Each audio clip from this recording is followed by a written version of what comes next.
Welcome to Keto Meals and Recipes.com. When you're hungry and want something delicious, as well as a quick-to-make meal, I would like to suggest my Classic Philly Cheesesteak Sandwich. You will absolutely love how easy it is to make this one-pan meal that perfectly combines steak, onions, and provolone cheese.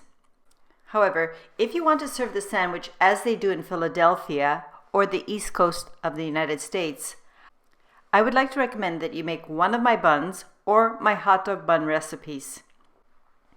And all you have to do is shape them into 6 to 8 inch long or 15 to 25 centimeter long hoagie style buns.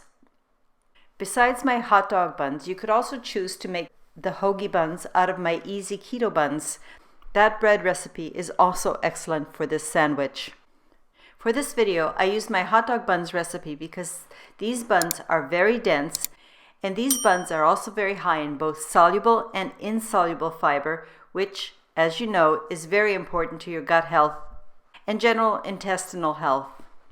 If, on the other hand, you've never had a classic Philly cheesesteak sandwich, you will be surprised how these very few ingredients create such a delicious combination of flavor and results in a perfect balance of cheese and steak in every mouthful. Now it's time for my husband and I to share the sandwich and each have a taste test. I just had my mouthful. This Philly steak sandwich is so very good. I really do hope that you watch all the way through and end up making it. I'm sure it will become one of your favorite meals very quickly. I also ask that if you could please watch all the way to the end, which supports my channel, and because I will provide suggestions for additional toppings which complement this classic version of the sandwich. And if you like this sandwich, please do check out the end links I have selected for more quick and delicious recipes. However, before starting the recipe, you may be wondering, oh gee, I really don't want to take the time to make a bun. Keep watching for my alternative suggestion on how best to serve this cheesesteak while still making it into a complete meal.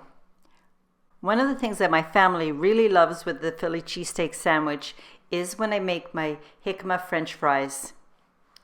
By the way, links to all mentioned recipes are in the description box below. Now, the macronutrient ratio for the full Philly cheesesteak sandwich with the bun is 2.2 to 1. With 28.8 grams of total carbs, 12.2 grams of soluble fiber, 5.3 grams of insoluble fiber, resulting in 11.1 grams of net carbs for this very filling meal.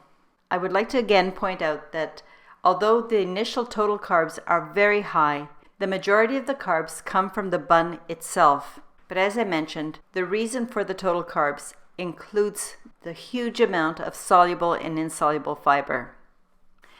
In total, this recipe makes 2 full sandwiches. Now let's get started with the prep. The very first thing I always do is I gather up all of my ingredients. And then I dice the onion and set it aside for a moment. Then I take 1 large clove of garlic, and using the small holes of my box grater, I grate this garlic. And once I've grated it and scooped it out from the inside of the grater, I use my knife to chop it into very small pieces. This additional chopping will release more of the flavor and combine better with the butter. Next, in a small bowl, I have added my room temperature butter. And to this bowl, I dropped in my garlic. To make the garlic butter, all you have to do is stir the 2 ingredients together with a fork. The next prep step I do is to cut my bun about 3/4 of the way through. Do not do what I did, which is to cut it almost all the way through, because my bun fell apart. But if you do, no worries, it will still taste amazing. Now butter the inside of each of the buns with the garlic butter, and then set these buns aside. I'd like you to pay attention because the most important part of this recipe is how you prepare the steak. It really has to be nice and thin, but not too thin. There's a fine balance. So what I do is I take my thinly sliced steak pieces and I use my meat mallet, but you could also use any flat utensil like a rolling pin or bottle, and gently pound out the thicker portions of the steak to give each piece of meat a nice even thickness. You want it thin, but you don't want it see-through or paper thin, because if it's that thin, you'll find that when you fry the meat, it becomes very dry and crispy, and that's not what you want for this recipe. Once you've pounded out your first piece, roll it up into a tube, and then starting at one end, cut each piece into thin sections. Then starting at one end, cut about 1/4 inch or 0.6 centimeter thick sections. Unroll each of these tubes and set it aside. And then do the same technique on the rest of your meat. When you've cut up all of your steak into these ribbons, make a small pile. Sprinkle your salt and then pepper on top and toss well. And that's all there is to prep. The next step is to actually fry up the ingredients. So I'm placing my cast iron pan over medium heat. Once my pan or skillet is nice and hot, at that point I add my oil, and when I notice that the oil is starting to sizzle, I first toss in the chopped onions. As these onions are frying, you have to toss them frequently, because what you want to do is create a caramelized onion, meaning the onions are an even golden color, and this process should take about 2 to 3 minutes. When your onions are caramelized, scoop them out and transfer them to a bowl and set that aside for a moment. To the same skillet, which is still set over medium heat, add some more oil. And then in a single layer, distribute your steak ribbons. Leaving everything alone, sear to a light golden brown for about 1 to 1.5 minutes. Then flip the meat over to the other side and fry for 1 minute. After flipping over, if you notice that any of your ribbons are too long, just use your spatula to cut through and shred any steak ribbons that are too long. Now it's time to get your caramelized onions, transfer them back into the pan and toss to combine. At this point, the meat is done. Now what you want to do is divide the meat into 2 equal-sized sections and reduce your stovetop temperature to low. Top each pile of meat with 2 slices of overlapping provolone cheese. Then leave your skillet alone for about 30 to 60 seconds and turn off the heat. The cheese will keep melting, so don't worry. Because I want my buns to be nice and hot and toasted, I'm going to get a clean frying pan, which I set over medium heat, and then position each of my buns cut side down into the pan. And you keep frying until the inside of the buns are golden and lightly crispy.